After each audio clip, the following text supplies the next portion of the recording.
அடுத்தடுத்து வாகனங்கள் மோதி கோர விபத்து.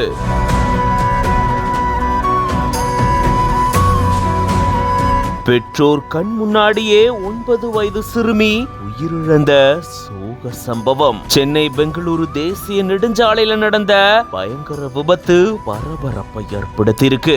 ராணிப்பேட்டை மாவட்டம் வாலாஜாப்பேட்டை அடுத்த வாணிச்சத்திரம் அப்படின்ற பகுதியில சென்னை பெங்களூரு தேசிய நெடுஞ்சாலையில வாகனங்கள் அடுத்தடுத்து மோதி விபத்துக்குள்ளாகி இருந்திருக்கு. சென்னை நோக்கி போயிட்டு இருந்த லோடு லாரி ஒண்ணு திடீர்னு இந்த பகுதியில பிரேக் அடிச்சதால பின்னாடி வந்த ஆட்டோ, லாரி மற்றும் கார்னு அடுத்தடுத்து வாகனங்கள் மோதி விபத்துக்குள்ளாகி இருந்திருக்கு. சென்னையை சேர்ந்த கார்த்திக் அப்படின்றவரு தன்னுடைய குடும்பத்தாரோட திருமண நிகழ்வுக்கு வேலூருக்கு போயிட்டு மீண்டும் சென்னைக்கு ஆட்டோல போயிட்டு இருந்திருக்காரு. அவரும் அவருடைய குடும்பத்தாரும் ஆட்டோல போயிட்டு இருக்கும் போதுதான் எதிர்பாராத விதமா இந்த விபத்துல சிக்கி இருந்திருக்காங்க. அப்போ அவங்களுடைய 9 வயது மகள் நிஜிதா அப்படின்றவங்க சம்பவ இடத்திலேயே பெற்றோர் கண் முன்னாடியே உயிரிழந்திருக்காங்க.